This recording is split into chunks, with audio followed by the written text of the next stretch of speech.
Hi friends, అధిక ప్రోటీన్లు కలిగిన పెసరపప్పును నానబెట్టి ఈ విధంగా స్నాక్స్ ఐటెం తయారు చేసుకోవచ్చు.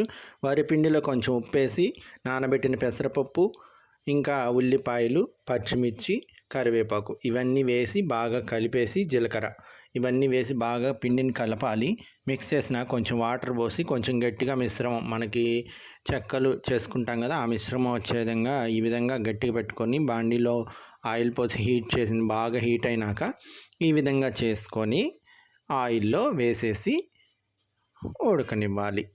ఈ విధంగా పెసరపప్పుతో వరిపిండితో పిల్లలకి స్నాక్స్ ఐటెం అనేది ఈవినింగ్ స్నాక్స్గా చేసుకోవచ్చు అనమాట.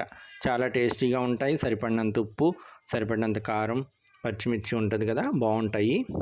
ఇదిగోండి, రెడీ అయిపోయాయి.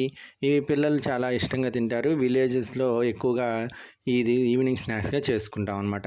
ఎలా ఉన్నాయి ఫ్రెండ్స్? లైక్ కొట్టేసేయండి. Thank you friends.